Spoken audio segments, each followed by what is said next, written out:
Okay. I'll explain it I in hope the you keep intro. all of this in, by the way. It's good context. Yeah. Is that a lucky penny?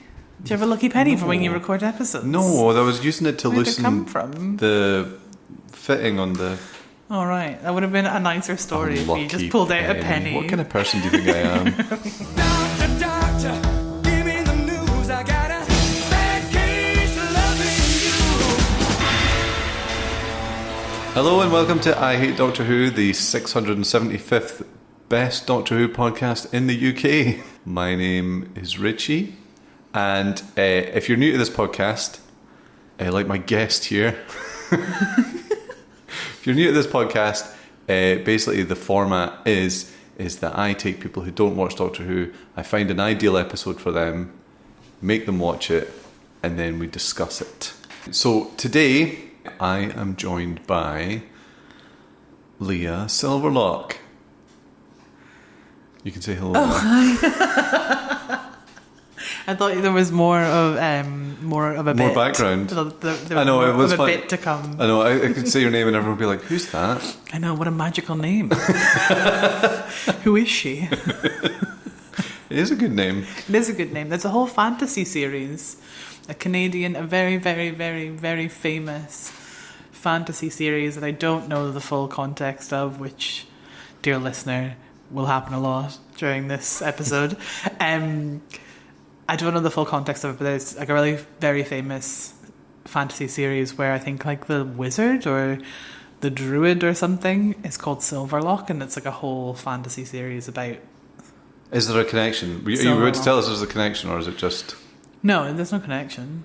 Apart from the name. That's a pretty big connection. I thought you meant like the writer was friends with an uncle or auntie or something. No, I don't know. Just basically when you search any Silverlock, that's the main thing that comes up is these books. And I love you said very. I think you used three veries there when you said famous. Very, very famous fantasy. Yeah. But you don't know the name of it. I think it's called Silverlock's Fantasy Journey Through Time, a bit like Doctor Who. Oh, Excellent. Good. Segue in there. So, just to give everyone context as to not that I want to reduce you to that role, but I should also mention that Leah is my partner, girlfriend. What word are we using? You seem unsure. Partner's fine, yeah. Partner. It's a very kind of, it's straight to the point, but it's completely It's devoid of meaning, warmth. It's the grown-up way of saying girlfriend or boyfriend. Yeah. Because I'm not your significant other. Ugh, I can't say that though. And I'm not your life Wait, partner. you're not my significant other. What do you mean by that? Well, because Can we're not... that not only be applied to? I think so, yeah. Oh. Okay. Well, we don't have to get into that. But okay, so you're my partner. We live together. Yes. So obviously you're not completely without experience of Doctor Who. Mm-hmm. But you told me before we started, I asked if you had any questions, and you said you had a few.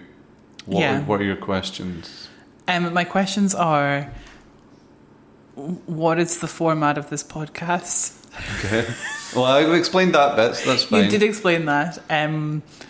My other question was, what do I have to do for this podcast? I think I have to watch an episode, maybe. Yeah, I've done an unusual thing here that we're doing the intro before we've watched the episode. Okay. So that's fun. So that is fun. Yeah, I've never listened to your podcast. I'm so sorry. Oh, that's okay. So, I brought you on. Mm-hmm. There's a few cliches I want to avoid. Obviously, I mean, you've talked about wanting to be on a podcast with me a couple of times, and I've been a bit like wary of the whole couples podcast format. Yeah, you have been. I mean, that's the first time you've ever explained it in that way. Oh, really? Yeah, you've never said, I'm wary of the couples format of podcasts. You have just gone, oh, yeah, maybe, or, no, we will do one, don't worry. Or you just haven't answered. So I think if you just said that, I probably would have been like, oh, okay, yeah. Okay. Well, I mean, it could be our opportunity to pivot to, we can... And, every couples podcast I see at the moment seems to be that it's just a couple reading out people's letters. Fan mail. Should we do like some to tell people agony aunt? Yeah, people can write in their embarrassing Doctor Who stories to us. I don't know what. Or we could do like an agony aunt section or segment, and we could pick a character in Doctor Who, and then we have to read the response as that character. That's a good idea. If I was any good at impressions, that'd be a really good idea. Who would you do? Who do you think would be the best agony aunt in Doctor Who? Who'd be the best agony aunt? Oh, that's a very good question. I think I would just go in the complete opposite direction and find the worst agony aunt. So I'd like to respond to people's questions as, say, like Davros. Oh, right. Who's that? Is he like he's like know who Davros is. The father of all the Daleks. The father of the Daleks, yeah. The Dalek Daddy. The Dalek Daddy. I think I would do that potato guy from that army. What's his name? Strax. The Sultanan. Yeah, the Sultanan. The Sultanan. Wait, sorry. What's it called? The Sultanan. The Sultanan. Yeah, let's leave it at that. Okay. Okay, so I think he'd be good though. What? Right. So, but you do have a bit of podcasting. This is what's quite funny about this is you've got a bit of podcasting experience already, but it's all corporate. Yes. You've done a few corporate podcasts. That is very in true, your yes. Work role, which is quite funny because you've obviously got a bit of experience in holding yourself in a recording environment, but you need to let the messer in. My alter ego, the messer. The messer Okay. comes in. Just we're having a wee glass of wine. So Leah's messer can come out. Okay. Anyway, so before I entered your life, what was your knowledge and experience of Doctor Who? Very, very, very little. I think I have a couple of memories of being a kid and my dad watching Doctor Who, or like maybe seeing, like, you know, those Channel 4 or like Channel 5 documentaries of like the best whatever. Yeah. The best top 10 fake doctors at Christmas time. I don't know. And then they have so like good, so maybe a bit of that, and I guess you grew up in Ireland as well, we should mention that. I did, as well, yeah. so. I am Irish, but I mean that I don't think that the Doctor is. No, I'm just saying, like it would have British. been. No, I know, but it's like it would have been even less on your radar than it would have been. Well, I guess we are. Well, no, we love a bit of magic. We love a bit of time travel. We love a bit of legends and mystery. That's okay. But no, I think so maybe a little bit on television. I think I remember somebody I went to uni with who. No, actually, that was Sherlock. They were obsessed with Sherlock. Oh, okay. So yeah, I think I think I avoided it, maybe, to be honest. And your experience of Doctor Who now, the funny thing about getting you on is you are kind of an ideal contender, but also at the same time you have absorbed quite a lot of it just from being in the house with me. But also we've watched all of the modern ones together. Yes, we have. So during lockdown, when we were all struggling and very sad, I remember one particular day where I was having a really hard time. It was very early on in lockdown, and I was really, really struggling, and I think we all were. And I remember I was in the bedroom and you came into me and you were like, come and watch some telly. And I was like, no, and I think I was crying. And you were like, we're going to watch Doctor Who. And I was like, I don't want to watch Doctor Who. And you were like, I think it will really calm you down. And I now know that it's your comfort show, so I think you also needed to watch it, but we didn't want to be alone. And at that first day, I think we watched maybe like 4 episodes, but not from the beginning. We watched some Christmas episodes and like random ones. Yeah, I was going to say that's a very nice version of the story because. Is that not true? No, well, no, it is. I think it is. But I think before we did that, you had already seen. The very first, you watched Rose, the Christopher Eccleston one, and you were like, right. No, I wasn't into it. Yeah. I was like, and then it took a couple, and then we got to that point where we started. You finally clicked with it. Yeah. And you were, fully on board. I had some big hysterical moments. Oh, yeah. Some They're all big, there. after my first regeneration, I was like, this is shit. It is very funny. It's very funny watching it with someone for the first time and watch them go through the regeneration kind of thing of being like, well, this is exciting, but also I'm really sad. But also I'm very excited. I was very sad when... wait, who came first? David Tennant or Eccleston. Matt Smith? Oh, Matt Smith. David Tennant, and then it was Matt Smith. I was very, very, very, very sad when Matt Smith regenerated. Do you remember? And I was... Because he became turned into Peter Capaldi. and I was really... I remember proper hyperventilating. No. Were you? I don't remember that. Yeah, I was so upset. Oh, wow. But I think that was like peak. Matt Smith took about I was fucking in half an deep. hour to regenerate as well. I know. I loved Matt Smith. I couldn't. Oh, Karen. I couldn't do it. So, do you have a favourite? A favourite doctor? Mm-hmm. Oh, Richie, this is really difficult because I mean, I don't like any of your black and white ones, 70s ones. Black and white 60s, but okay. Oh, okay. Oh, sorry. There are no doctors before Christopher Eccleston for me. Christopher Eccleston and the Sultanas. Yeah. Yeah, that's a good episode. Although I do like that guy with the funny hat. The one that you like. With the... What's his name? Sylvester McCoy. Yeah. Okay. He's fun. Okay, so I was going to ask you. Oh no, right? You tell me who your favourite is. My first. favourite one, my favourite doctor, I think it's probably Peter Capaldi. Oh, okay. Yeah. No. He's a firm fave. Yeah. The thing is, I heard someone point this out recently, but the funny thing about Peter Capaldi is he's a firm fave with the older fans because he's the one that plays it most like an older. Yeah. I mean, I loved David Tennant. I loved Matt Smith. I think the reason that I loved Matt Smith, or that I loved Matt Smith as a doctor, is because I think when we got to Matt Smith, you were fully on. I was on board. Okay. And yeah, and I loved the writing of the Matt Smith. But then, yeah, Peter Capaldi, and I mean, you know how I feel about Bill. I loved Bill. Just Peter Capaldi and, what's her name, as the master. They're the best. Michelle Gomez. Yeah. Missy.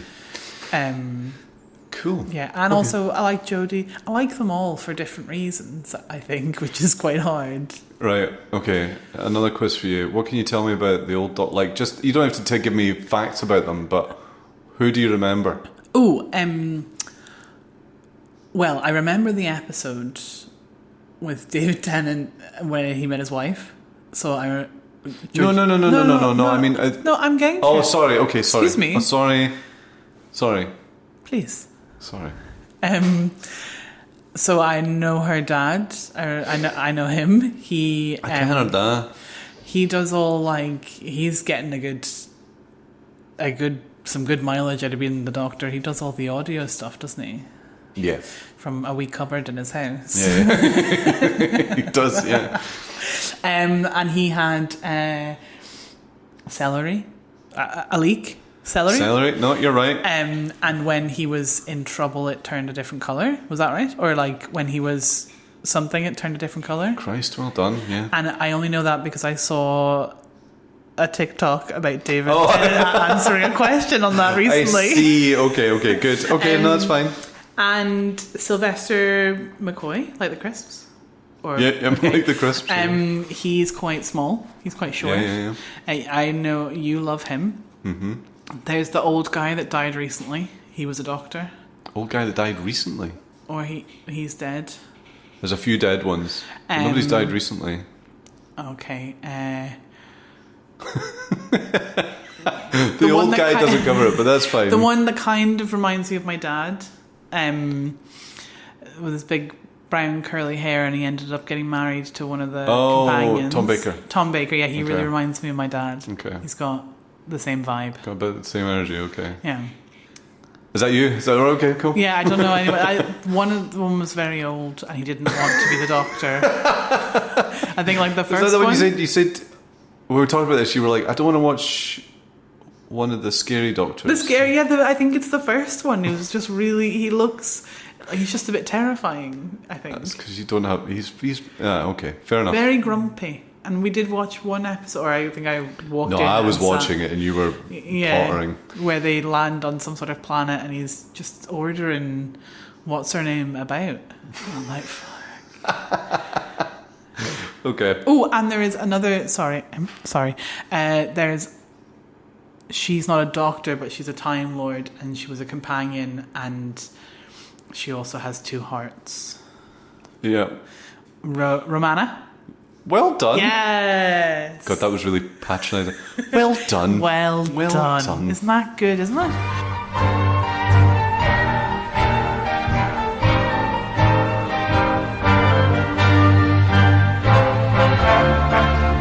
Okay, so this podcast, like I explained, the basis is that I find an episode for you. Yeah. Now, normally what I do is I ask people their top fives and then try and deduce Okay. what a good episode is for them. But we live together. I know you very well, you know. But I'd like to ask you anyway. What's your top 5 films? Top 5 films. I thought you were gonna ask me my top 5 episodes, and I was really nervous. What's the top 5 episodes of a show that you don't really watch? Yeah. 5 Just films to give you that a sense of you. Empire Records. Okay. 10 Things I Hate About You. Okay, cool. Mystic Pizza. Okay. How many is that? 3. That's 3. Baby Boom. Baby Boom. And Pride and Prejudice. Pride and Prejudice. There we go. See, that as a list would be extremely difficult for me to deal with. Okay. Top 5 TV shows. Oh, Frasier. Frasier. Uh-huh. Northern Exposure. Okay, cool. McLeod's Daughters. Bob's Burgers. Oh, The Mindy Project. Okay. See, as a list there, that's two top 5s that gives me absolutely nothing. Incredible That's top 5s. Thank you very much. Hey, look, I'm not criticising your top 5. No, Sorry. well, not out loud. No. We both agreed that we have our own things. Yeah. And we, We just watch your things more. neither than of us have the fucking high ground. No. Here. I think. Let's be honest. No, I completely agree. I think where I can poke holes in that is that we watch your high ground together and I watch mine alone. No, come on. Really, how many episodes of the Mindy Project have you watched with me? I mean, I haven't sat. Oh, okay. No, but How many of your TV shows am I now a huge fan of, like Deep Space Nine? Yeah. I probably should have put that in my TV shows, actually. But, like, and there's no way for me to come out of this. I was about to say, like, there are television shows in my repertoire that I would never think to expose you to. Like what? Like Blake 7. What's that? Farscape. Like, I don't... Farscape is in, like, oh no, wait, that's Farside Gallery. Oh, yeah. Anyway, okay. Okay. So, another question I like to ask, or I have been asking when I do get someone new on, if you were the Doctor, what would your costume be? Oh my God, Richie. I should have asked you this earlier, I'm sorry. Just like to put you on the spot. Cowboy boots. Preferably red. Okay. I'd have a long kind of trench black leather jacket, not like one of the rubbish mid-2000s ones that Chrissy X wore. Like a trench leather jacket? Yeah, I think that'd be quite with cool. red cowboy boots? Yeah, I think it'd be sick. Okay, keep going. And then, like, I'd probably wear some sort of, like, black skirt, black tights, and then, like, a really fun stripy jumper underneath. You fancy me in this already. not- You do. You I was do. not gonna say- You're like, wow, that looks great. Yeah. I wouldn't wear a hat or anything on my head, but I would have a fringe, and I would have like a short bob, so my hair now, and I think my thing would be fun glasses. Fun glasses. So you wear a different pair of glasses every episode. Every episode, I would have a different pair of glasses. Fun glasses. We haven't utilised. Well, have we utilised fun glasses? I mean, they have glass. Like sometimes there's glasses, but they're not fun glasses. Like wacky, just stylish fun glasses, not wacky. You're not fucking Timmy Mallet. Either or, I think. See where the mood's taking you. Yeah. Okay. And then, do I do my sonic screwdriver now, or is that a different question? What, do you have an answer for Sonic Screwdriver? I'd like it to be a Polly Pocket. That would be cool. That would be good. And like Sonic you Polly Pocket. Yeah, like maybe like one of the. Now we're talking about the toy that opened like a Mighty Max for girls, not like a fucking plastic envelope for. No, it is not a plastic envelope for keeping files clean and together. No, yeah, I'm talking about like the little toy Polly Pocket, and maybe like the shell one, like the pink shell, and it would open up, and like you'd have to move the little pollies around, and that would be my sonic screwdriver, I think. Yeah, I could see fandom reacting really well to. Oh, I think anyone who's a fan of the show after like listening to this episode will hate me in all ways, so it's fine.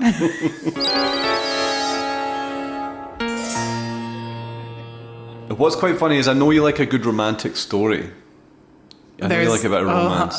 There's one episode that I wonder if you've. There's one episode I would where he falls in love with the TARDIS, where she becomes a woman. No, nothing. That's a like great that. episode. No, it has to be old Doctor Who, which is like the most asexual show since the fucking Sky at Night. So I'm not getting an episode in the new Doctors. No, old crusty Doctors. What?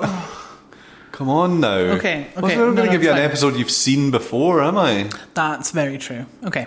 But one thing I know that you do enjoy is celebrity couples.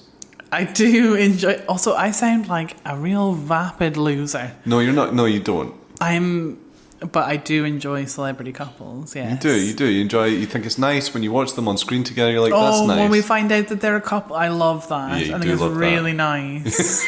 And I love it if they've met on the show. Yeah. I think that's better, because also a really good actor just gets really into their role, and that's nice. That So do you think when couples fall in love on a show, it's they their just get characters so into falling their? in love? Yeah, Okay. that's why they never really last.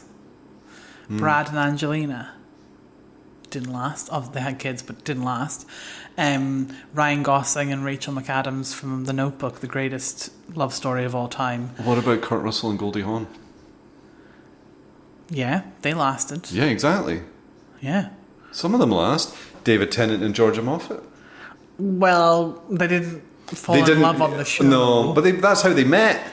That is how they met. Yeah. But their characters didn't fall in love. No, that would have been weird, given Yeah. the story.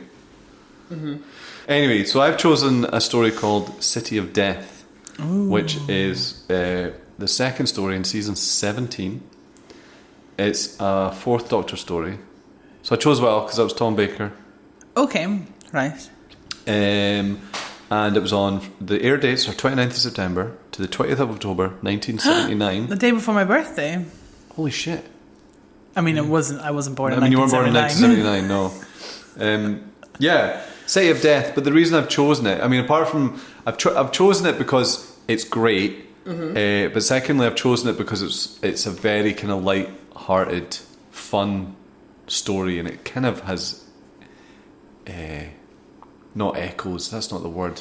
What's the reverse of echoes of like the new stuff as well? But also primarily it has Tom Baker and Lila Ward who fell in love and got married. Oh, lovely. Wait, is Ace in this one? Is she a Tom Baker one? Ace. No? Okay. Ace is much later. Ace is Alright. literally 10 years later with Sylvester McCoy. So yeah, what do you make of that? I'm excited, I guess. I guess, yeah. I guess. Fine. Oh, also, Yes. the episode was co-written by Douglas Adams. Your pal, Doug. Is it? He's a very familiar name in this house. Yeah. Isn't he? Very familiar, but it was a familiar name in your house growing up as well. Was he? Oh, Jesus. You wrote Hitchhiker's Guide to the Galaxy. Oh, right. Why did you write his name if you didn't know that? Because you have lots of books by Oh, Douglas I Adams. see. There's lots of these names kicking about the house. Okay, Yeah. sorry. Oh, right. Yeah, my dad. Yeah, I mean, very dad-heavy. I know. episode. I'm really sorry. I didn't mean it? to. Yeah. Yeah. Okay. Cool. What's important here? We are going to watch it together, which I've never done with. I guess I could watch before. it in the bedroom. No, it's fine. Okay. We'll just watch it. It's just a ruse for you to watch a Doctor Who episode tonight. I mean, I would just do that anyway. Yeah, that's true. That is true. Just yes. the only difference is you have to sit and watch it with me. Oh yeah. Cool. So we'll watch it. We'll watch it together. Mm-hmm. But a couple of things are, you might want to just think of questions, think of things that you want to say about it. Mm-hmm. If you notice anything, you might want to write it down. Okay. But don't ask me anything while we're watching it. You've got to save it all up in your head. Okay. Okay. Yeah, I'm in. Let's do it. Okay. Let's go and watch some Doctor Who. And eat some dinner. And eat some dinner. Okay, let's do it. Marvellous. Absolutely. Absolutely marvellous. Well, I think it's marvellous. So do I. That's not quite as you described it. Really? How did I describe it? You said it was nice. It's the only place in the universe where one can relax entirely. That bouquet. What Paris has, it has an ethos, a life. It A has bouquet? a spirit all of its own. Like a wine, it has A bouquet. a bouquet. Yeah. Like a good wine. You have to choose one of vintage years, of course. What year is this? Ah, well, yeah. Well, it's 1979, actually. More of a table wine, shall we say. Okay, so that's us back. We just watched City of Death. What's really funny is I said to you before we started not to say anything, just to take notes. Uh-huh. And I think that's the quietest the two of us have ever been watching anything. Anything. We just sat in silence. I took a lot of notes. You also asked me not to ask you any I questions. know. So I didn't ask you I anything. know. It was like it all has to be saved up for this. Uh-huh. But also when I looked over, I couldn't believe the extent. The episode hadn't even started. And you were already writing notes. Yeah. And you have pages. You have pages. How many pages have you got? 1, 2, 3, 4, 5, 6 pages. Wow. Okay. I do also have novelty handwriting, so it's I know it's quite. about four words a line. So I'll just say first off that I'm a big fan of City of Death. I mean, I always say that because I'm never going to show you one I don't like. But I think some of the things I like about City of Death, I think it's very funny. Mm-hmm. I think it's got a good pace. Mm-hmm. I think it spreads itself out quite well. I feel like City of Death tonally could have been a film. okay. And also, it's just some good, solid Tom Baker. I think he was very happy when he was working with Douglas Adams because he liked his scripts, because he liked that he wrote funny dialogue and did cool, fun science stuff and all that. Anyway, I'm going to hand it over to you because I think this whole podcast is just going to be reading through your notes. So I'm very interested to know that just off the bat, where did you start? Okay, right. Straight off the bat, I've been tricked into watching 4 episodes, is what I will say. So all of you listening before, when Richie said, we're going to watch City of Death, you will have known there was 4 parts. So tricked into watching 4 episodes. Raging from the start. That's something I took for granted. I didn't realise they're all 4 parts. 4 episodes. No, I mean they're all like all those old. It's a serialized show. All the stories were like 4 parts, sometimes 6. Well, 10 parts. tricked is what I've written here. Okay, Tricked yeah, into what? How do you want me to? So I obviously did my notes by episode. Do you want me just to read by through episode's them? fine. Yeah, we got talking points here. It's just very funny that I forgot to mention the amount of time we'd spend doing this, and I think this is a recurring thing with this podcast. Is Owen and Sean and Gav are used to it, but now they know what to expect. But everyone that comes on is like, oh wait, how? I thought I was only going to watch it for half an hour. So yeah, I'm sorry. Did you have no idea that it was going to be? It felt very much like what were you expecting? a Richie Doctor Who trick. Oh, I So see. It's fine. But what's funny about what do you mean by a Richie Doctor Who trick? You do this kind of stuff to me all the time, so it's fine. What do you mean? Like what? Well, you trick me into watching things. So your lovely story from earlier, that's out the window now. You're just like, he tricked me. He tricked me. Do you know what's funny? There was when we first got together, it was a wee while after that you mentioned it, but I kept all of my interests, especially in Doctor Who. Secret. You didn't know any of that. No, I think it was only when we maybe when we moved in together that it all kind of came out, because I think you had to unpack your shame physically. Oh yeah. In belongings. Yeah.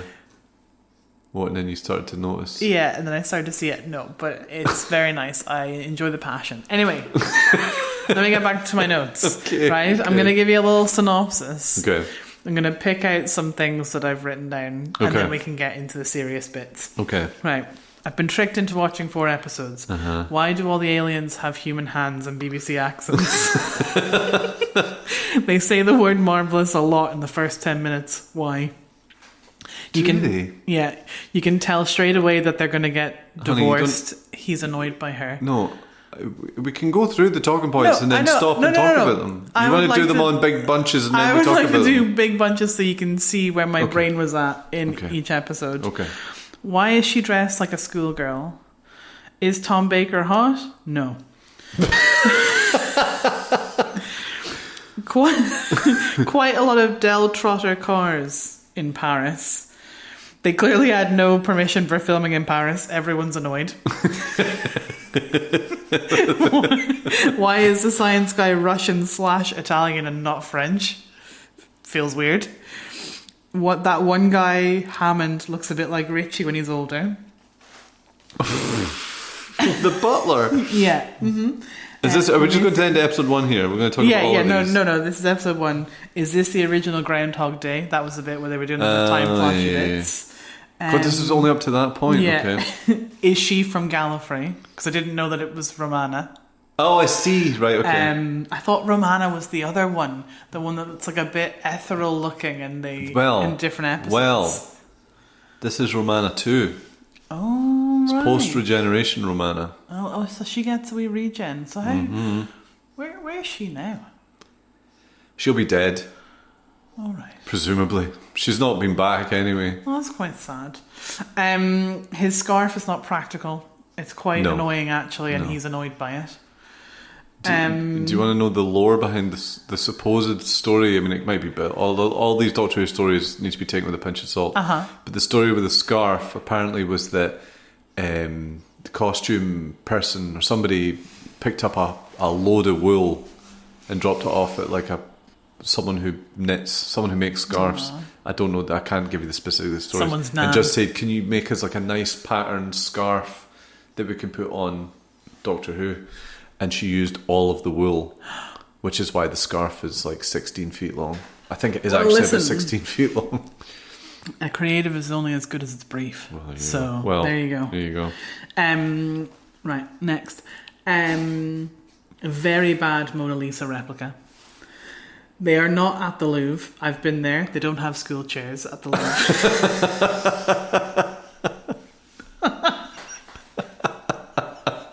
Do you know, the Louvre, right? Okay, so there's been absolutely no research as to what. No.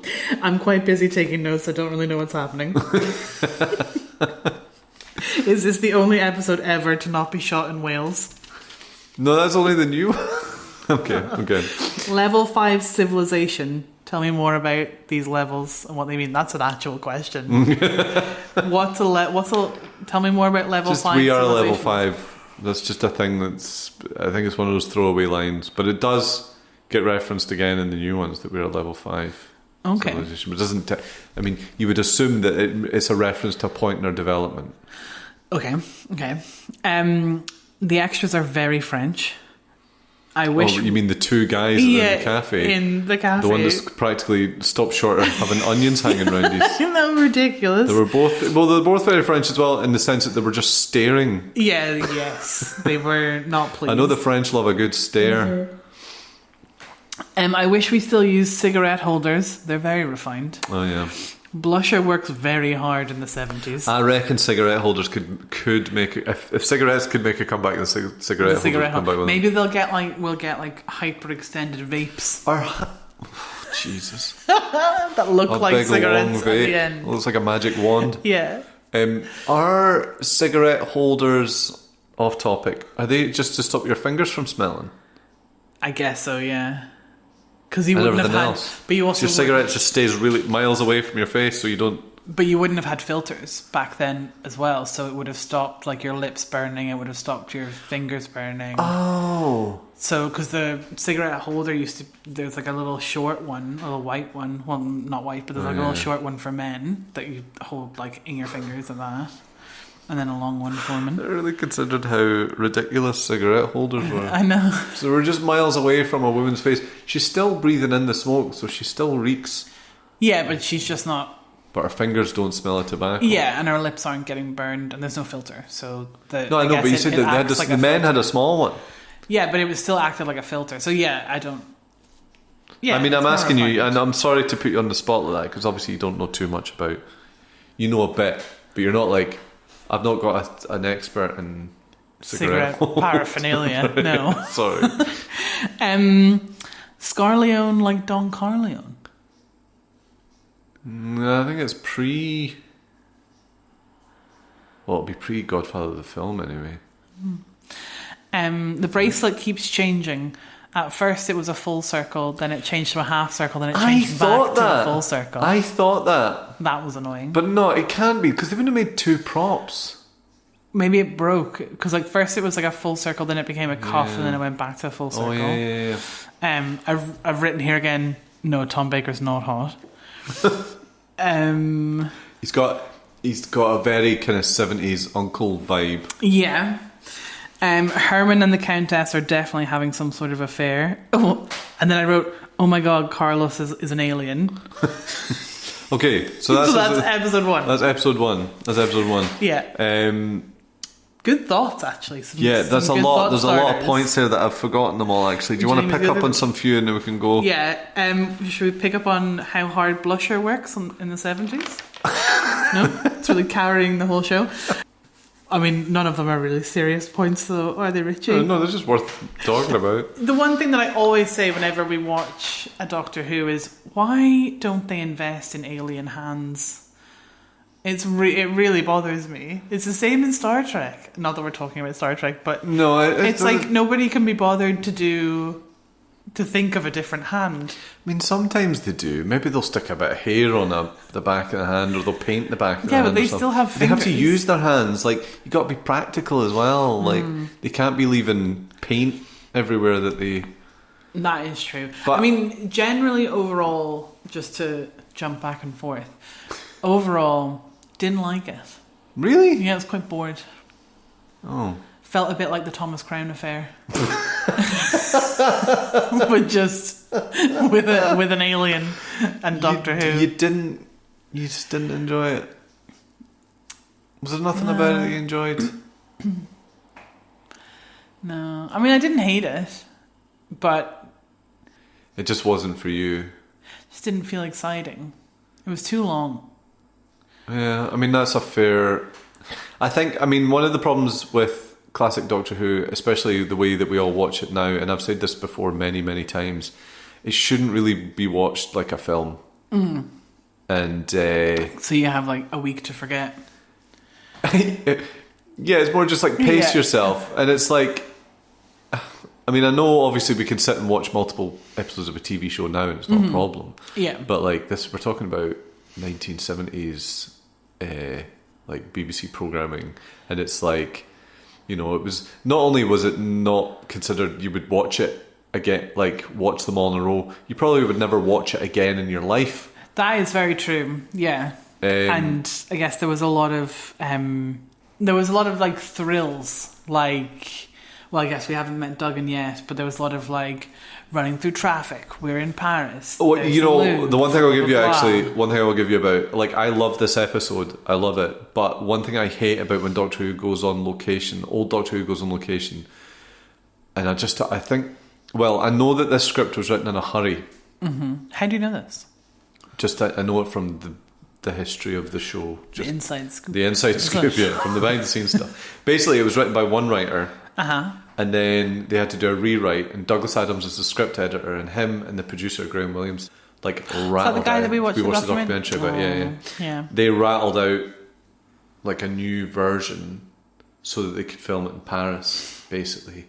And I get the impression that the script was maybe a little bit thin in places, because you're right. There's a lot of bits where we're just like, we're in Paris. Let's have some long shots of them. Like every time they move from one location to another, I really felt like we're watching the entire journey. Yeah. Do you think that they were at it as well when they were in Paris? What, Tom and Lala? Yeah. Probably. Why is she dressed like a schoolgirl? Well, actually, there's a story behind this as well, because apparently that was like she wasn't happy with the costume that there was a falling out with the costume designer, apparently, that she was going to have like some sort of silver catsuit thing. Oh. And so they wanted her to have something that was a wee bit more in character, felt a bit more like it worked well in Paris, but didn't expect to get all like weird fan mail from dads being like the schoolgirl angle. I don't think it was never. I mean, it was never meant to be. So does in other episodes is she not in the same outfit? No. Okay. Because so she's dressed a bit like Madeline. Madeline. The cartoon. That cartoon you were talking about that earlier. I was talking about earlier today. The little hat. Yes. Yeah. Weird. Yeah, I think probably my favourite part of the whole first episode is how annoyed everyone in Paris is at their existence. They are it's really it's all funny. the not the you don't even want to call them extras, just people that appear Just when people, they're yeah. like, because there's just things like the shot of them crossing the road and all that sort of stuff. It's So just far like away. that's real. Yeah, all oh, the Paris stuff is real. But like one of the things that apparently when they were filming it, like nobody in France knew who they were. Like they couldn't do that sort of stuff in the UK without getting hounded. But Also, you can't get permits in France very easily for anything. So I know. There's no way. So the they must have BBC just are went going, and fucking Yeah, well, that's why they're all so far away. Like they're all like through trees, Yeah. or like through that weird postcard stand, or like really far away outside the Louvre. Yeah. No, you're absolutely right. Actually, I totally forgot like how bureaucratic France is. There's definitely no way that they. Okay, so I've never been to Paris. You've been to Paris? Yeah, I've been to Paris many times. One of my favourite cities in the world. Really? Yeah. One of my favourite places in the world is the Museum of Rodin, like the sculptor. It is incredible. It's in his house in Paris. Beautiful gardens and just some of the most incredible, beautiful sculptures ever that we know. Okay. That we know. Like, that we know, like in our brains. The most incredible sculptures that we know of. There might be loads of secret sculptures out there that we've never. Yeah, I don't know. Like, so people just haven't dug up yet. Sorry, I've just been a dick. They're still excavating Pompeii, Richie. I've told you about this. Who knows what they might find? What Some nice crude sculpture. wee pots of willies and boobs they might find in Pompeii. So, what, like, you're obviously, you're well versed in new Doctor Who. Mm-hmm. How do you think the Doctor companion kind of relationship? What do you think? Did you feel like you were watching the same show? Oh, that's a good question. I think the relationship, and obviously I've seen, probably like maybe one or two Actually, I don't think I've ever really watched like an old Doctor Who. You're not watching full, all the way through, a full no. episode. No.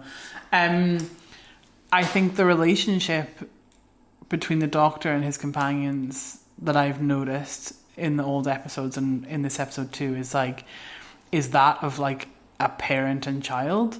It's very condescending. Yeah. And it doesn't mean that it's not warm, because it is warm. Mm-hmm. There's like a friendship there and like a love, but it is quite condescending.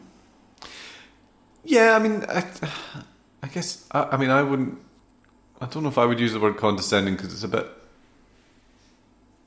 negative. Oh, I'm sorry, I'm not allowed to say anything negative about No, about that's not what I Doctor mean. Who. No, I'm just saying that's not what I would say. I Yeah. just mean I just mean you're right. It's a very kind of like the character Romana is like a lot younger than he is. Yeah.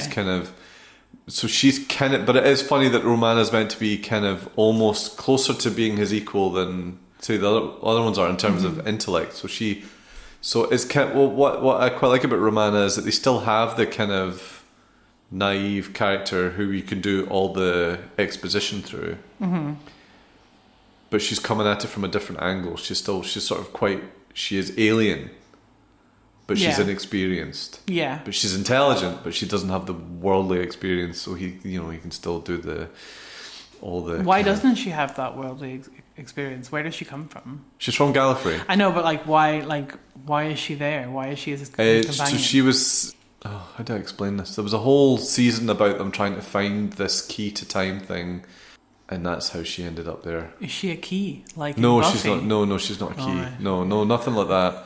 Like Buffy. It's the sister. we didn't do anything like that back in the 70s. It was just like, no, she's just there. Yeah, she's just younger. Okay. And also, I mean, the whole thing about the Doctor is that he's kind of unusual for his people in the sense that they all stay where they are and stick to their own and all that sort of stuff, where he's out there kind of causing havoc and seeing everything. Saving lives. Saving lives. And one thing I Saving will lives say is that love the intro. Feel like it's maybe my favourite Doctor Who intro. Oh, really? The title Yeah. sequence? Yeah. I really like it. Why do you like it? Just because it's... It feels, like that... Do you remember that song Liquid Dreams by O-Town? No? I like that kind of like metallic, liquid, Alex Mack, the TV show kind of vibe at the beginning. Where You you're mean going through the tunnel. the it's visuals? like- Oh, yeah, okay. That's Okay. fun. Okay, that's nice. Some great references in there. O-Town. O-Town, Alex Mack. Alex Mack. We've definitely got a certain audience on side. I don't know if it's Doctor Who. Something I noticed that we're moving on to episode 2 now. Do you want me to go through my Okay, so- episode 2? So Julian Glover's turned out to be Who's an Julian alien. Glover? He's the actor. Oh, right. So Julian Glover, actually, he's in... You'll know him because we've recently watched Game of Thrones. He was the old... Do you remember the old Grand Maester fella who was like sort of a big beard and an old man? oh, And he was my kind of on the God. King's Council. Yeah. Is that him? And he was kind of an old creep. Yeah, he was horrid. Yeah, Is but he that survived like all the way through. Yeah, that was him. He's also in Last Crusade, Indiana Jones' Last Crusade. He's the guy who drinks the goblet and gets all... I thought I recognised him, but I didn't know why I recognised him. Yeah, that's him. Wow. Anyway, so he's an alien. He's an alien.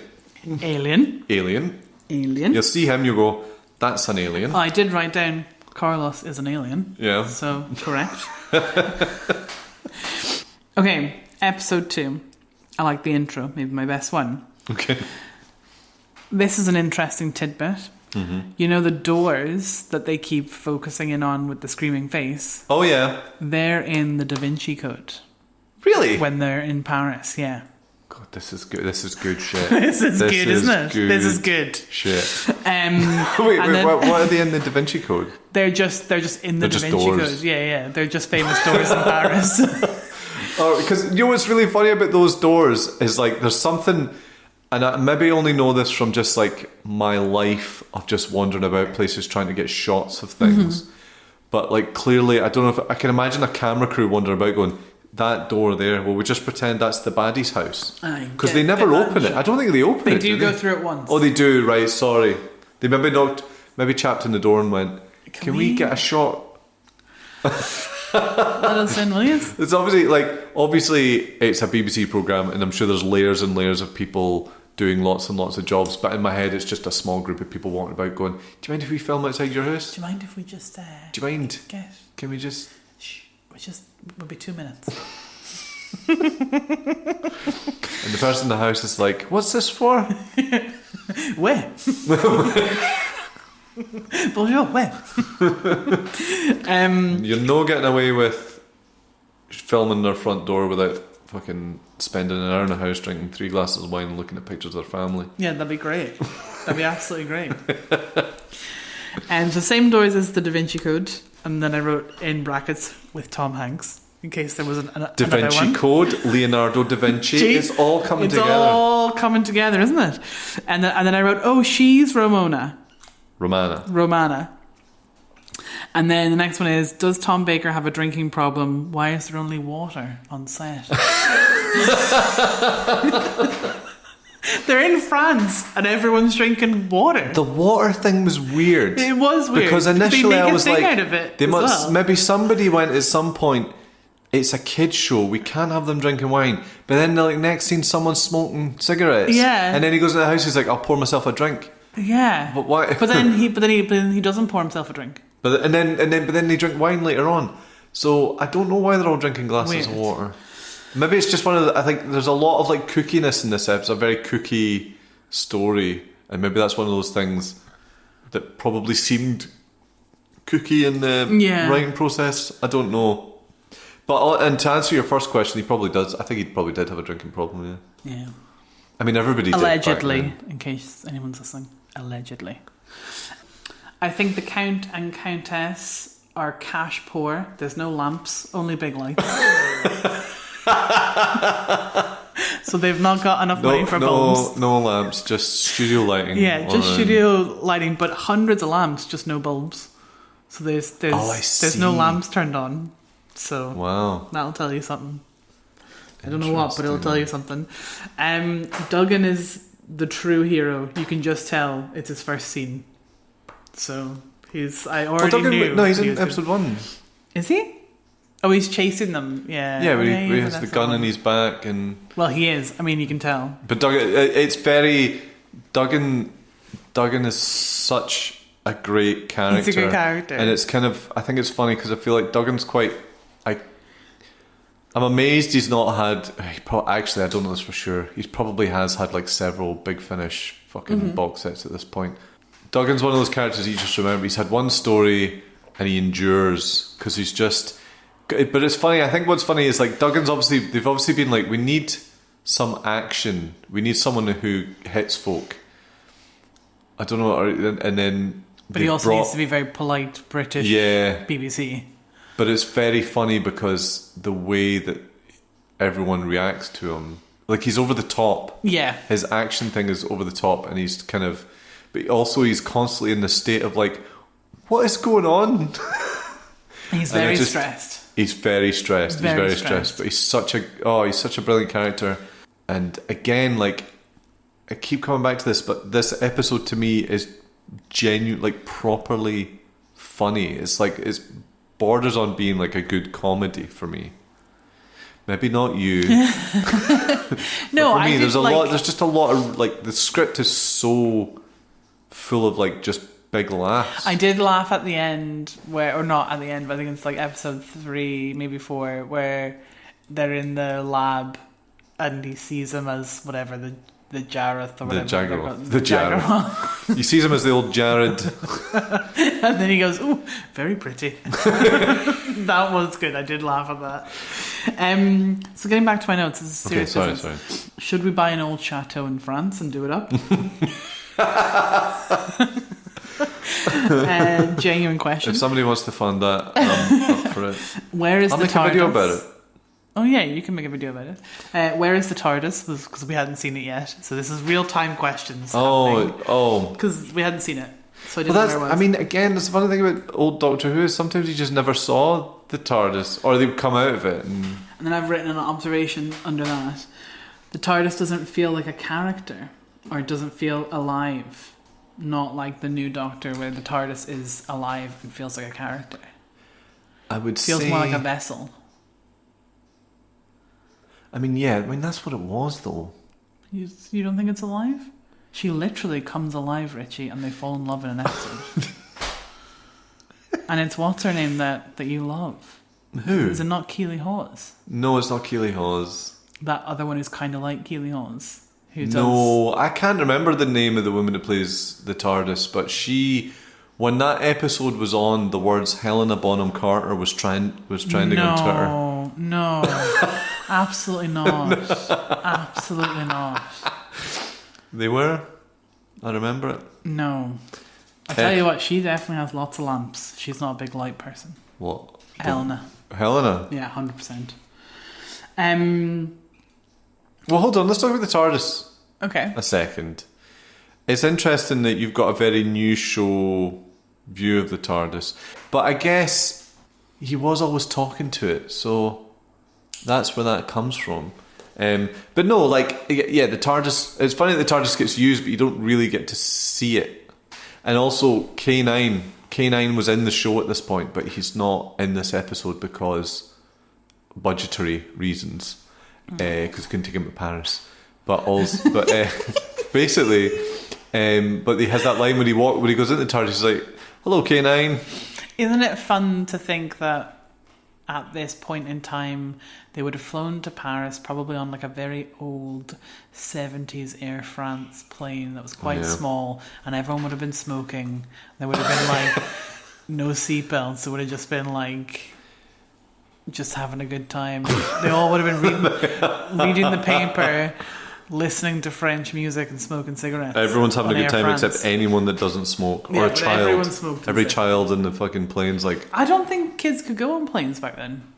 what? How did kids get anywhere? I'm sorry. I don't think parents really cared about children in the 70s. Parents didn't care about children before the 1990s. No. Explain Fact. Certainly not taking them on a holiday. Maybe they would. Maybe I like to think that maybe they got one of those big giant hovercraft. You get the giant. There's just a video online of like a giant hovercraft that took fucking. It was like a ferry. Yeah, I know. Takes cars and stuff. It must have been. Oh, it must have been incredible. But also, like, I love hovercraft. But like, when I speak to people about anyone that ever rode in a hovercraft, they're like, it was the loudest vehicle in the world. And it also took a really long time. That's why they stopped it. So They didn't take long, did they? Yeah, they took a long time. They flew across the water. No, they took a really long time. Longer than a ferry. Really? I'm pretty sure. I think we watched the same documentary. No, how could they? It's I'm going to have to take your word for it. I mean, don't. We can look it up after. Okay. And then you can do like a little insert. Maybe the overlays. giant ones took ages. Because I mean, if a giant hovercraft being propelled, but we've gone way off topic. Yeah, sorry. let's get back to this. Anyway, I don't think that the correct address to account is excellency. Just, I'm putting it out there. I don't think that's correct. I don't think that the researchers have done a good job here. I think it's very. I mean, it's perfect Doctor Who villain. Yeah, I mean, it's good. Addressment. What would you call a word that you use to address someone? A title. An address. No, A title. title, yeah. Title. Excellency. Yeah, excellency is very. He's a good. I thought he was a good villain. I love when he turned up in his kimono. That was good. Like, I wonder what he'd been doing when he changed. Having a smoke. And of course, it was post. He'd pulled his face off, hadn't he? Mm-hmm. He's put it back on. He's pulled his face off to have a shower, put it back on, bung the kimono on, and then headed down to him. And then gone down. I have also written, this guy loves green. He loved the colour green. Is there a lot of green? Well, he was a green alien. I know it well. And then he wore a green ring, and then he had a green shirt, and he had a green little napkin. Yeah. And then when he was in Leonardo da Vinci's time, he had like a green leather, the fucking green gilet. armour, yeah. Yeah. So it was quite obvious to spot, actually, if anybody was paying attention.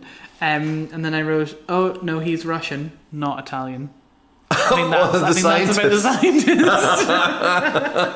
Because he kind of slipped in between Russian and Italian. Yeah, I couldn't figure out. Yeah, he had a bit of a Manuel vibe, I thought. He did, yeah, he did. Very Manuel vibe. And then I've written in big letters here, literally the Thomas Crown affair. I don't know what. I think I was so engrossed in taking notes. Because they were trying to figure out how to steal yeah. the... I've never seen the Thomas Crown affair. Is that the one with Catherine Pierce. Zeta-Jones? Oh, I think there's two. No, that's Entrapment. Who's in Thomas Crown affair? That's Pierce Brosnan. Pierce Brosnan and... I want to say Julia Roberts, but I don't think that's true. No. But I don't. That's not the original one. There is an original. I know it's a remake, yeah. But I know when you say Thomas Crown affair, we're both thinking of the same... Of Pierce Brosnan. Yeah. Yeah. Duggan is very strong, and he has the one lamp in the entire show. He's carrying one tiny little camping lamp. Oh, the one lamp that gets switched on, you mean? Yeah. The only reason you were brought here was to explain exactly why you stole my bracelet.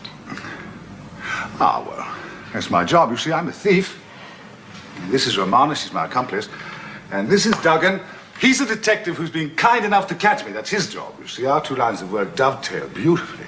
Very interesting. Yes. I was rather under the impression that Mr. Duggan was following me. Oh, well, you're a beautiful woman, probably. And Duggan was trying to summon up the courage to ask you out to dinner, weren't you, Duggan? Who sent you? Who sent me what? Doctor, the more you try to convince me that you're a fool, the more I'm likely to think otherwise. Now, it would only be the work of a moment to have you killed. We're on episode 3 now. I know, it's just you're fair rattling through it. I just need you to take your... Sorry, my love. Sorry. You know, it's nice to have talking points, but, you know... Well, you're not asking me anything, so maybe you could ask me Well, a I'm question. asking you questions. I want to ask you questions based on your talking points. Okay. Okay, So episode 2. Go to the end of episode 2. episode 2, yeah. I What quite happened at the liked end of episode 2. Trying to remember the cliffhangers. He gets knocked over. We see the Mona Lisas, and he's on the floor. Oh, yeah. Okay. Oh, yes. He goes back to time to see Leonardo da Vinci. He's not there. And then we find the Count Yes. is also there. That's good. Do you know what's good about that moment as well? Is like, you're like, oh, that'll be a... He's probably just been living all this time, and it's like, he knows who he is. Yeah. How does that work? That was cool. Like, the kind of splintered through time thing is cool. Yeah, but just him being like recognizing the Doctor in the past and being like, what? That's the sort of thing that they would do in modern Doctor Who, and then it turns out that then the explanation for it in the next episode would be absolute shite. Mental, like complete, like nonsense. Yeah. I've written at the top, one of these episodes should have at least one of these episodes should have been called Mona Lisa. I don't really understand City of Death as a title. Yeah. Yeah. I think City of Death is a very last minute title. Okay, well, it feels very rushed, doesn't it? It's a very Doctor Who title, though. Very rushed. How does he... Okay, I'm so sorry, these notes are terrible. I'm like, how does he travel through time? Is it through his dreams? Oh, wait. Splinters of his body trapped in time. This is very sad. This man is stuck. I hope the Doctor helps him. Help him, Doctor. And then I wrote the Borgias. That's mad. Who were the Borgias? They were like a really famous Italian, like... This is why it's good to make someone watch Doctor... Like, make people watch Doctor who engage in proper media. Instead of someone who just constantly watches Doctor Who. The Borgias are like a really famous Italian family in medieval times. So yeah, they would have been around during Leonardo da Vinci. I don't know that this is a fact or not, but I'm pretty sure they're like the first mafia family. Right.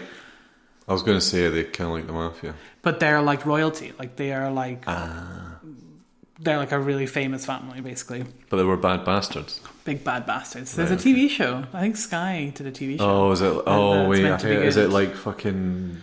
Is it like post Game of Thrones? Everyone's shagging. Yeah, and like brutal. HBO bollocks. Yeah. I wrote, if Richie asks me what my favourite TV shows are again, The Sopranos, don't forget. Oh, yeah. So...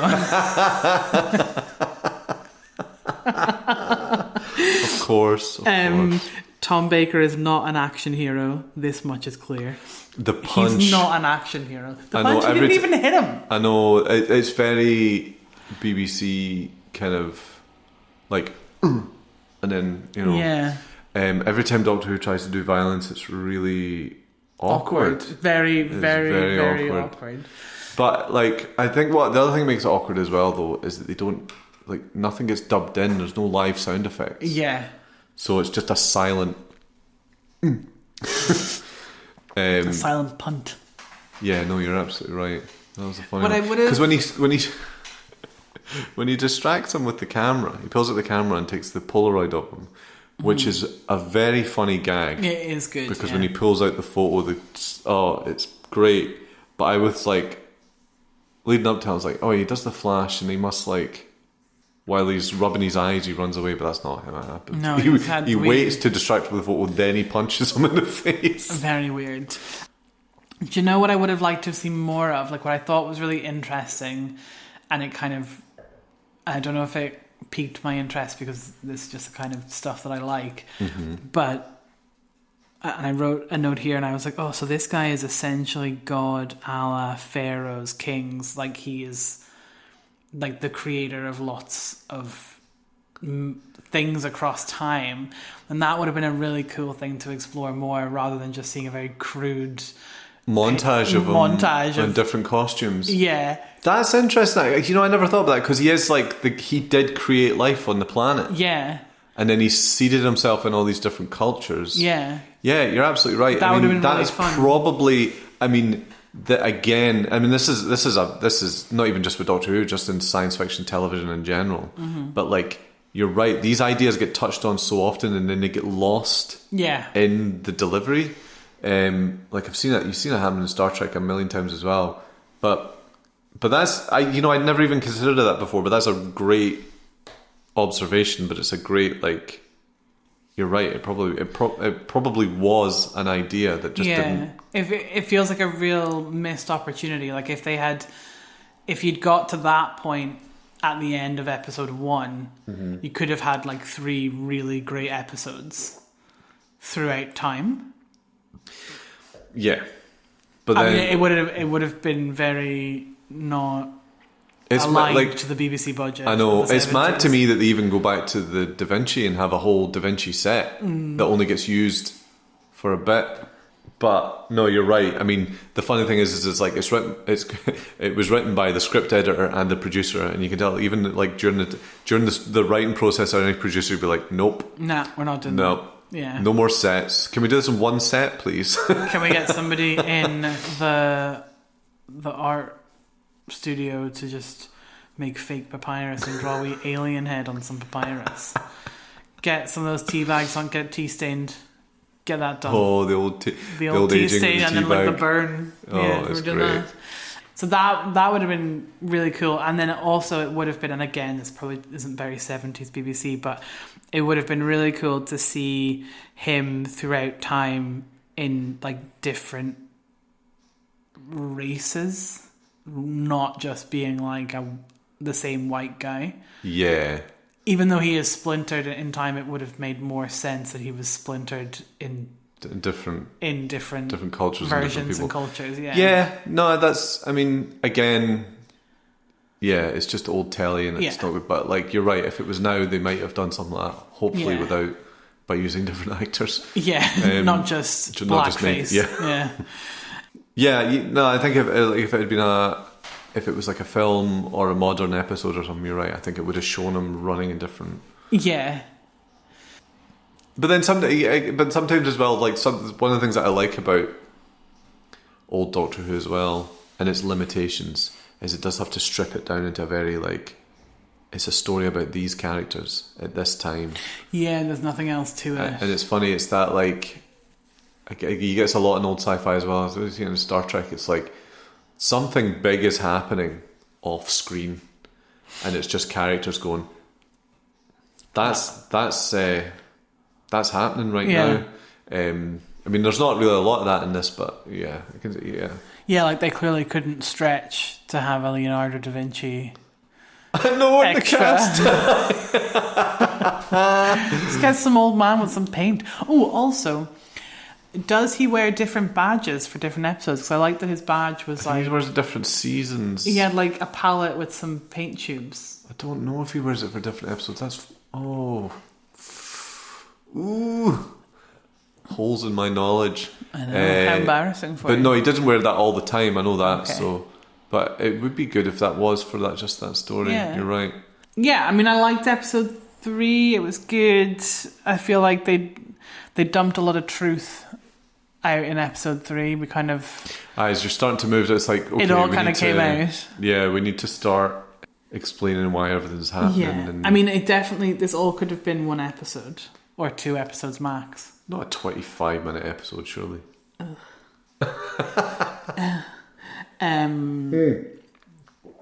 Funnily enough, actually, I think it was for the commentary for one of the new episodes, but Stephen Moffat was talking about how, like, in modern Doctor Who, they have the sting at the start and then it's the intro sequence.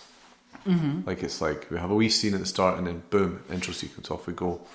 And he said, essentially, that sting is what used to be episode 1. So it's like, we have to do episode 1 in like a minute, and then it's... Oh, okay, that makes sense. Which is kind of an interesting take on it, but I think he's right. It's like... Yeah, no, the thing about Doctor Who, the thing about old Doctor Who is, especially those 4-part episodes, is like, sometimes...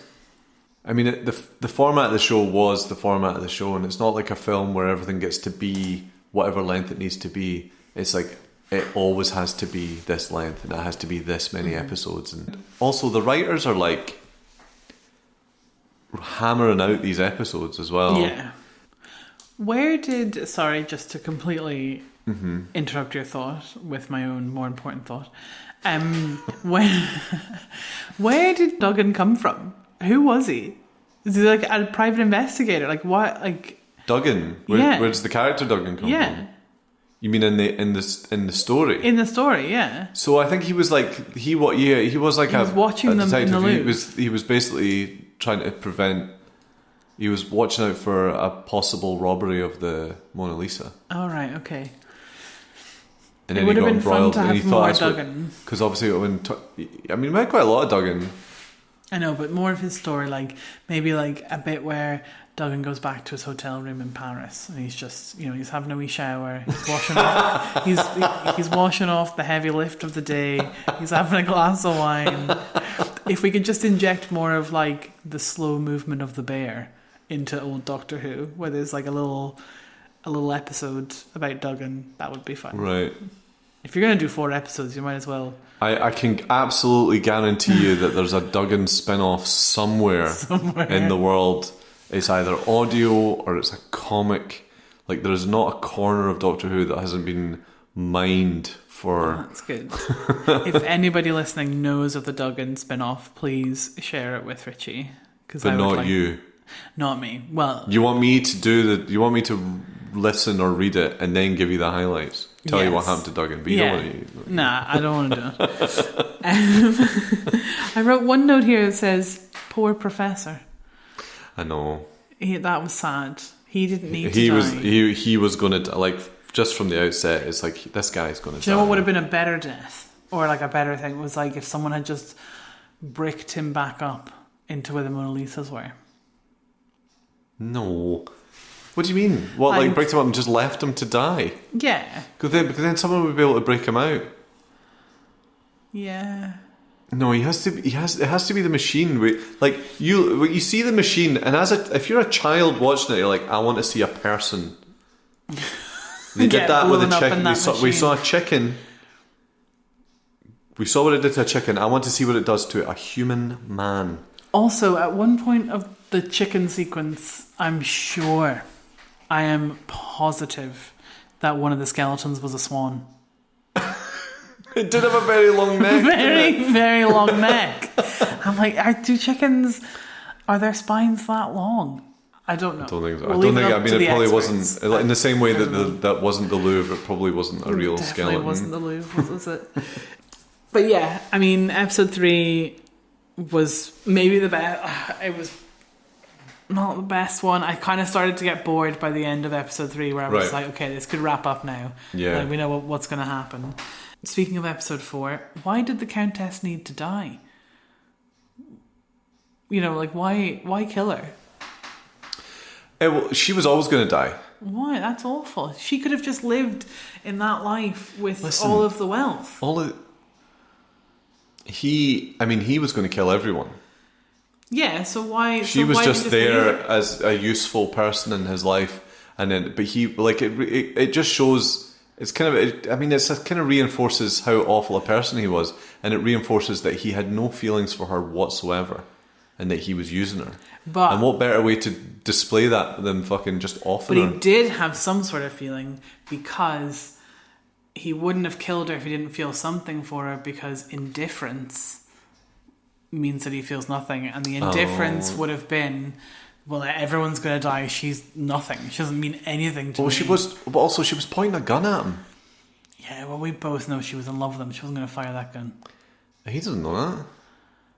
Yeah, he does. If he doesn't love her, then He knows she's not going to fire that gun. Also, can you believe leaving out that original Hamlet? also I know. Put it back on the shelf. Are you mad? But also, you just need a good death, don't you? Yeah, but it wasn't a good death. It felt frivolous and it felt cheap. Because What would a satisfying death be? Like a sacrifice? Well, we got a satisfying death from the professor. That was gory. Just that because was watching him contorted. yeah. And was a bit mad. He really went for it, didn't he? Yeah, she was just like, "Are you an alien?" And he's like, "Yeah, you're fucking dead." But also, I'm sorry. Do you swear on this podcast? yeah, it's fine. But also death by the bracelet.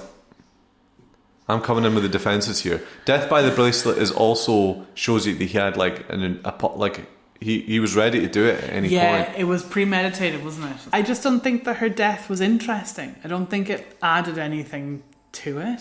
I think it would have been more interesting had he disappeared, and then he disappears back in time to his spaceship thing, and then she goes to the wall and starts looking through all the stuff, and she discovers all that stuff about him and doesn't get a chance to confront him. That's more interesting. It's more painful. Yeah, I guess if you added more of an emotional element to it, I guess. If it was a wee bit deeper than it was, Yeah. then maybe, yeah.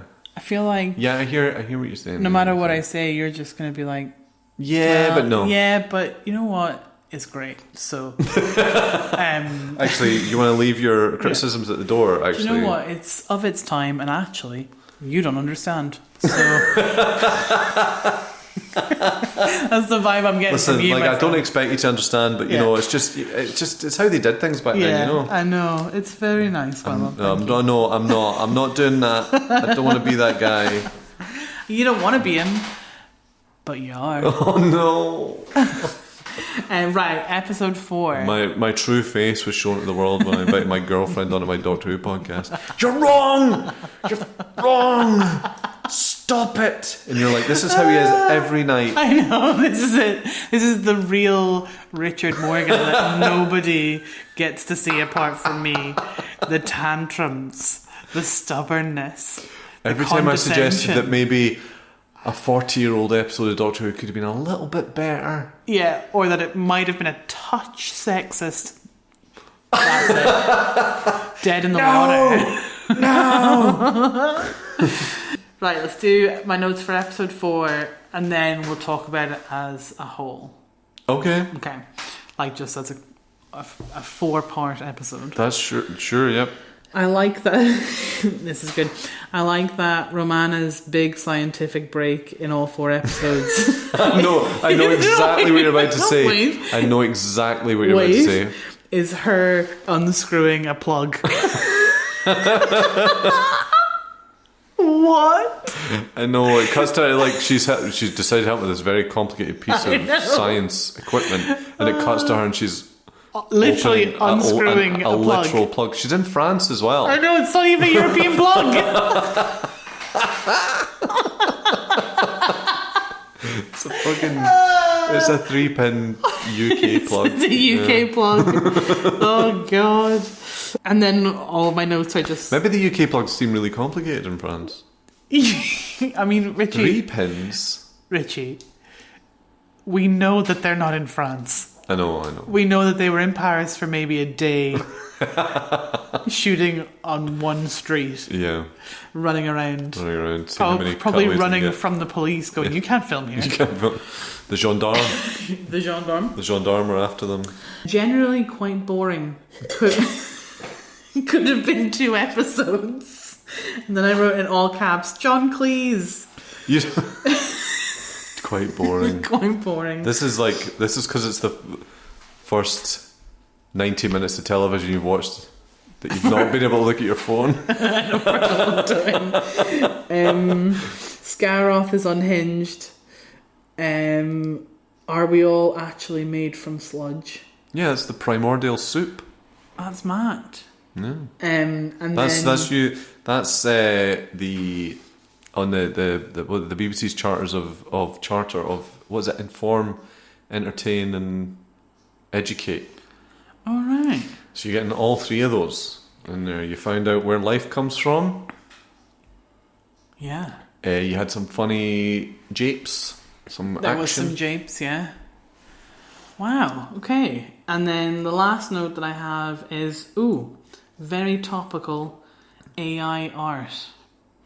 They do you're right, actually. mention it. It's funny, actually, that they're basically talking about AI art. Yeah. That hit me that time as well. I was like, oh, Oh, that's. I'm amazed that's not been doing the rounds on fucking whatever. Doctor Who predicted AI art. I mean, is that where is that doing the rounds? I'm saying it isn't. Oh, but right, that's the sort of thing you would see. I mean, to be fair, it does come from a time when computers are like starting to do everything. Mad stuff, So yeah. there probably would have been like an idea of like. I mean, Well, the plagiarism of art has been around since well, no, but the beginning of art. But like the idea of like asking computers to create your art for you. Yeah. But also, I would say as well, like one of the things about, to bring it back to the Douglas Adams thing, but Douglas Adams was definitely, what's the word?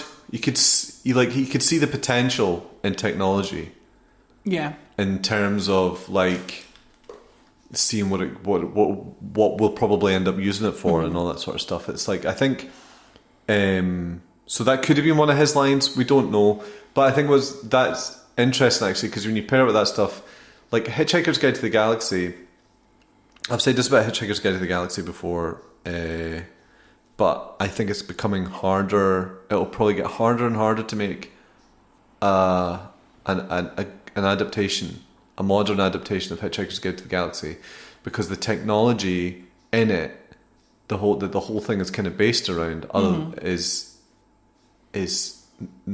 stuff that we now use. Oh, like what? So like the whole idea of the Hitchhiker's Guide to the Galaxy is essentially an iPad. Oh. So it was like a book. It was like an electronic book, and it had all of the information. Mm-hmm. It was a guidebook basically, but it was like your guide to the universe. Yeah. So whatever, you could just look it up, and there'd be an entry, and it would. But it was like an electronic book, and it's like, we have that now. Yeah. We all have that now. Yeah, so and it's kind of funny, nothing- like if you stuck that in a TV show now, everyone would be like, that's not a novel idea. Yeah, like that's not magical enough, or like it's not. It's not so sci-fi. far- It's not a sci-fi yeah, idea anymore. It's not so far removed from our reality. So it's funny to look at the AI art thing, because it's like, oh yeah, Yeah. I guess that's another thing you probably thought that people would, if they can make computers make art, then they probably will. Yeah, well, I mean, I think it's a really clever observation from someone, whoever's written it, because, like I said before, the plagiarism of art has been around since the beginning of, like, the selling of art. Yeah. So, like, from patrons and, you know, great artists, there's always been plagiarism. Mm-hmm. And there's always been replication. Yeah. And that was like such a huge, you know, that was how rich people got rich, or how people made money, or like a lot of money was by selling art. So it makes sense that that would be something that you would use technology to replicate.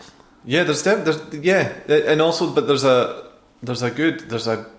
probably a good essay or a study conversation in there about City of Death and how like the whole thing is about. Obviously, it's about art plagiarism, but it's not art. Is it plagiarism because it's drawn by the artist? He's just drawn the same thing 6 times, but the copies are not special because they're not. It's like Well, it's like a question of like what creates value in art and what makes art and like the person and the reputation, because a lot of art, like Monet, just naming impressionists, but a lot of the famous artists that we know now, they didn't paint all of their work. It was their apprentices that painted their work. Right. But they taught them how to paint like them so that they could reproduce. Oh. And so that they could create more. Oh, yeah, sorry. Yeah. And a lot of them, when they studied, would have gone and been apprentices for famous artists and created work. And then, or painted like right beside us is like a big oil painting on our kitchen wall. Like they would have painted 3 of those fish, and then like another apprentice would have painted another fish, and then like Da Vinci would have painted like the background and like signed it or whatever, but it would have been a Da Vinci piece of work. Because it would have been more of a production line, I guess, at that point. Because it's a living. And also all of these artists need to learn how to paint and draw and do it, and that's what an apprentice did. Isn't that mad? Yeah. Isn't that mad? That's mad, isn't it? That's mad. That's mad. Should we start a new podcast called That's Mad? That's Mad. What you said to say was like, we should get people to write in their most horrifyingly complex problems. And then we read them out, and then our response is always, that's mad. That's mad, isn't it? That's mad. That's wild. Mad. So yeah, my general thoughts. Sorry about that. So sorry. That's Welcome to mad, That's Mad. We've got several really harrowing stories. That would be awful. That's really mad. harrowing stories, and then we're just like, Oof. anyway, that's mad. That's mad, Next. isn't it? So generally, sorry. Anyway, generally, I would say, if I could describe it in 5 words. Okay. Long. Okay. Silly. Silly's good. Good silly? Yeah, like silly. Okay. English, I would say, or very British. Yeah. A real British interpretation of France. Is what I would say. You're right, the only French guy was that boy in the background in the cafe. Yeah. The artist, he was definitely French. He had a real attitude.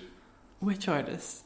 The sketcher at the start in episode 1. Oh, yeah. He gets really angry. Yeah. That was a terrible thing to say. I'm going to cut that out. No, I think you should reveal yourself.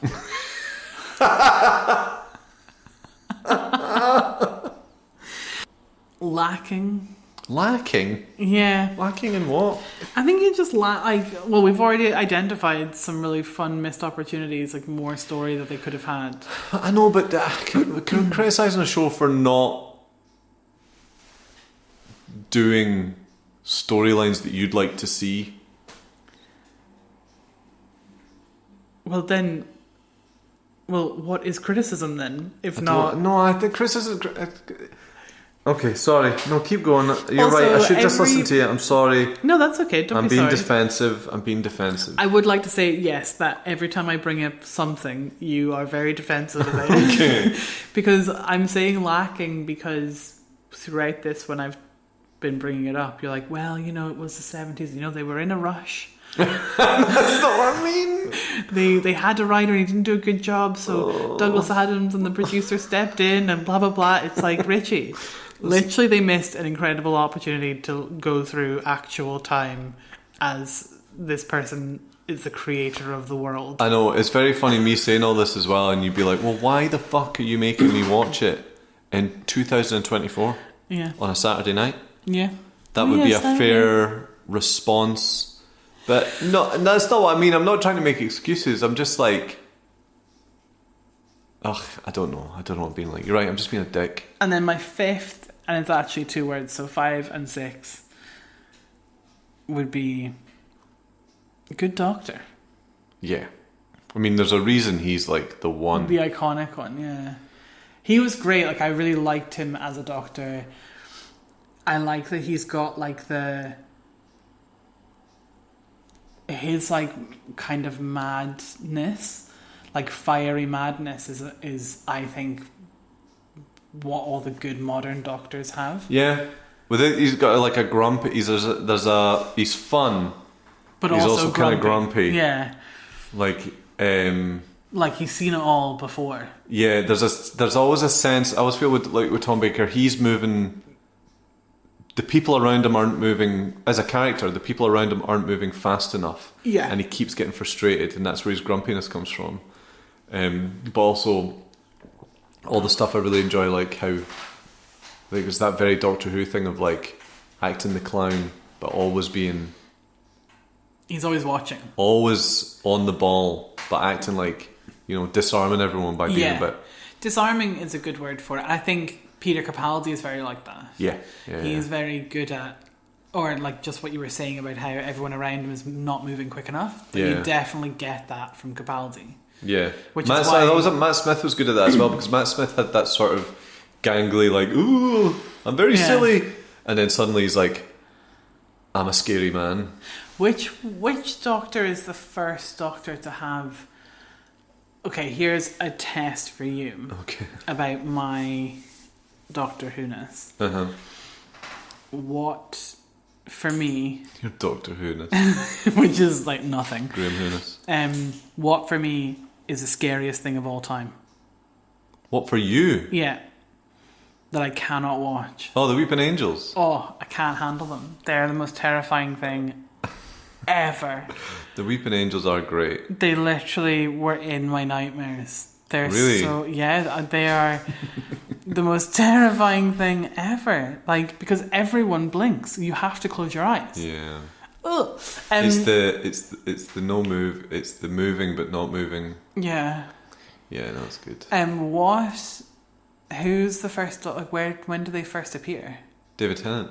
Oh, are they? So they're not part of the old... Yeah, they're a Stephen Moffat creation. They're the episode with Carey Mulligan.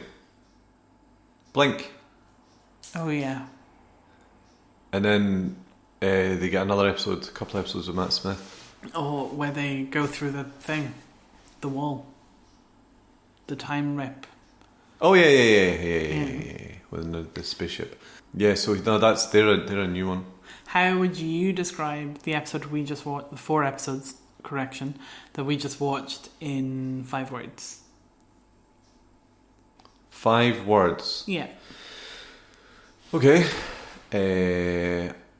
Whip smart. That's 2 words. No, I'm just. No. You've got 3 left. Gav. I'd say smart. I'd say funny. Nicely paced.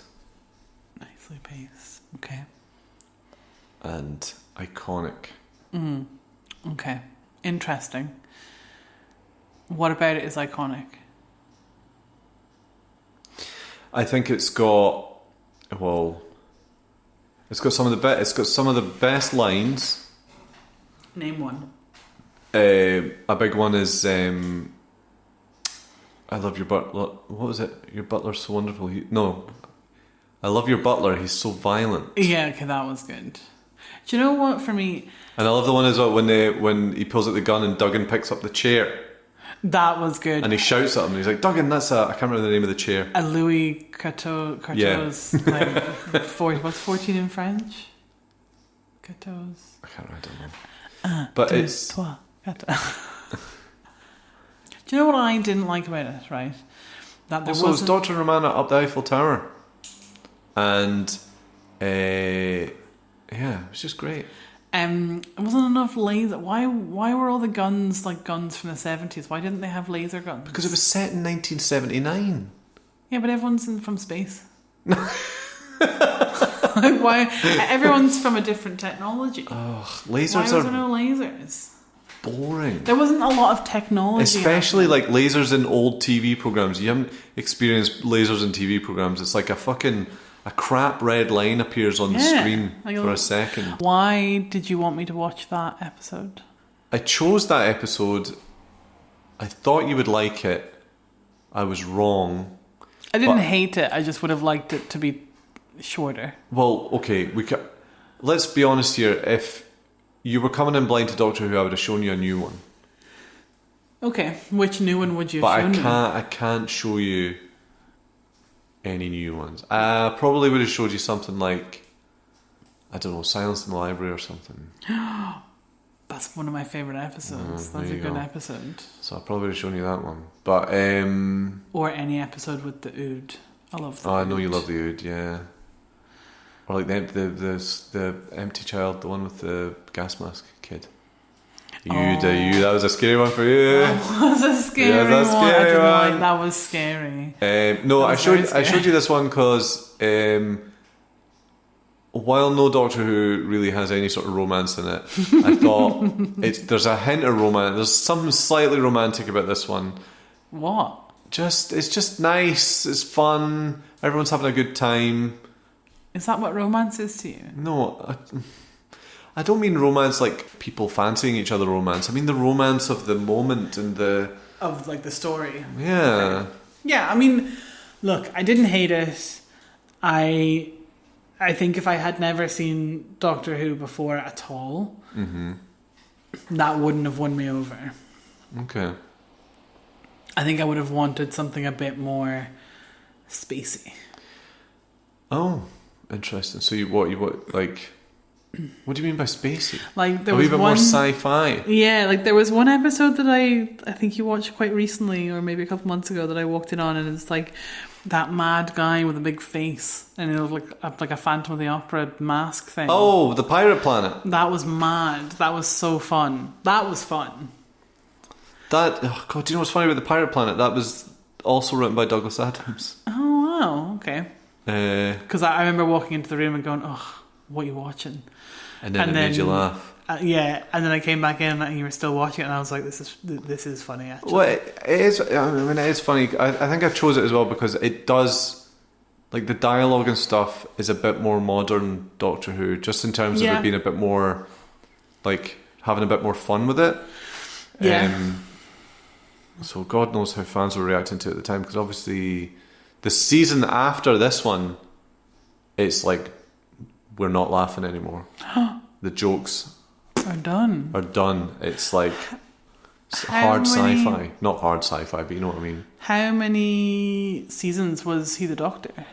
He did it for 7 years. That's quite a long time. He did it. He's done it. I think he's done it actually the longest, not technically the Is longest. that because he wouldn't actually. leave, or just because people loved him so much as a Doctor? I think he loved doing it.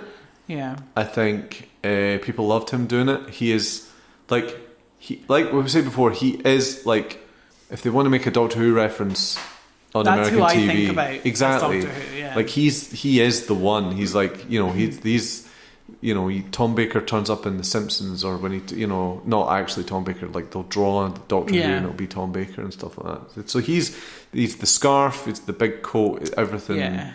But also at the time, he was just like probably the most famous man in the country. So it was just like, Yeah. Do you agree that him and my dad have the same vibe? After I said that to you and then you watched it. I can see it. I didn't really get to know your dad like you did, obviously. Yeah. But from what you tell me about him, it's like, I can see that. Yeah. There's like, I'm having fun, but also, let's Watch not push yourself. it. Don't say anything stupid. Yeah. Don't be an idiot. No, it was good, my love. Oh, sorry. No, it was good, Richie. I enjoyed it. Do you know what I enjoyed the most? I enjoyed us just sitting and chatting about it. It's been fun. Yeah. The end. Sorry, no, it's not. I'm kidding. Would you have questions for me? No. I mean, no. We're just chatting, but like, no. I think it's I think it's nice that you shared that with me. It's always nice doing this podcast that I get to get the people that I care about endure a bit of something that I love. So that means you'll have to start a podcast where you make me watch something. What's it going to be? McLeod's Daughters. Not McLeod. You don't even watch McLeod's Daughters anymore. I know, I never finished it. McLeod's Daughters. Tell people what McLeod's Daughters is. McLeod's Daughters is a TV show from Australia. A very, very, very, very famous Australian. Very, very, very, very like that. Very, very, fantasy, very, the Silverlock story. Yeah, very, very, very famous. Australian TV show, like iconic, about. You sound like Donald Trump. It's very good, very, very famous. Iconic. It's about a farm. It's about a farm, and their dad passes away, and the daughters take over the farm. And we got a high-powered city slicker daughter. We got the daughter that stayed home that worked the farm, and it went on for a very long time. I think it was like in the mid-80s. Early 90s. Oh wow. It would have been around the same time as Neighbours, but it was like that. It was that famous. Like it contended. I mean, okay, yeah, it would have been famous. Like if you ask any Australian, or if I find Australian, be like, "What do you know about McLeod's Daughters?" And they'd be like, "Let me tell you." What do you want to know? What do you want to know? Hello, it's Richie here, utilising the magic of time travel and editing to let you know that at this point we move on to talking about Neighbours and Home and Away for around 15 minutes. And I'm sorry, but that is absolutely not being left in. So I'll take you to the bit right after all of that. my butt is going numb. Okay, sorry, we should wrap this up. I'll do a couple of wee things and then we'll stop. But because I'll cut out all that Neighbours chat. Why? Because it's boring. Well, then I'm just going to sing the Neighbours theme tune underneath whatever you're going to say. No, don't. So you can't cut it out. No. Don't do that. Okay, I won't. I won't. You won't? You I promise? won't sing it. I won't. You promise? I won't sing it. Okay. You're already swaying. You're literally swaying. Because my ass is going numb. Oh, I'm sorry. Okay. Okay. So.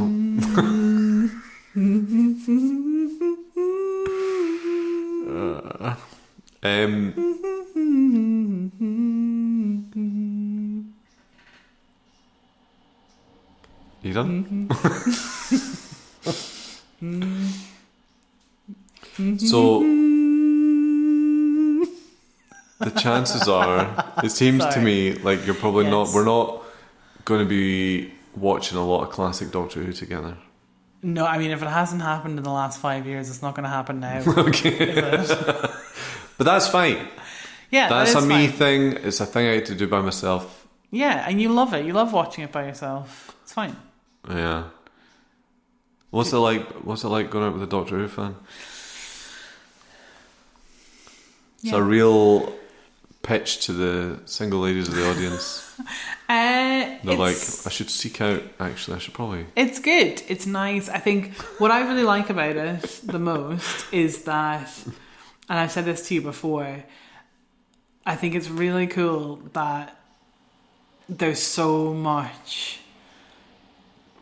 like passion and like community around it. Like you have hundreds and thousands of people all around the world that you can talk to about it, and I think that is really, really nice. Yeah. Like it doesn't feel like any Doctor Who fan is alone. No, And I think what's that's quite interesting. cool. What is funny about Doctor Who fandom is that our brains are all cooked in the same way. Like we're all like absolutely ruined by it. It's like a weird. It's done something to us that has created an obsession. But what's really nice about it is that when you meet up and hang out or talk to or have a group chat with Doctor Who fans, you're like, oh, we're all equally obsessed, and it's fine. Yeah, and I think that that's really nice. Some of the bonuses.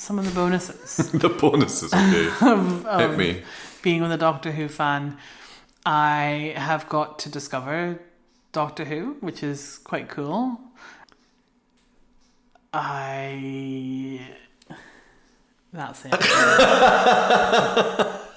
That's it. We've had some interesting arguments about Doctor Who paraphernalia in the house. Oh yeah. Like what? The Blu-rays. We're talking about the Blu-rays, aren't we? The Blu-rays and the fucking Cyberman biscuit tin that I hate. That you're like, it's for the office, it's for the office, it's for the office. It's never been in the office. Ever. You've never brought it to the office. It's a nice big Cyberman head. How can you not like that? Well, I also realised the other day, I was tidying the house the other day and I was like, I realised that I've placed various Paul McGanns. I know, I've seen them. I've seen them. They're all wearing different jackets. Actually, I want to watch the Paul McGann film.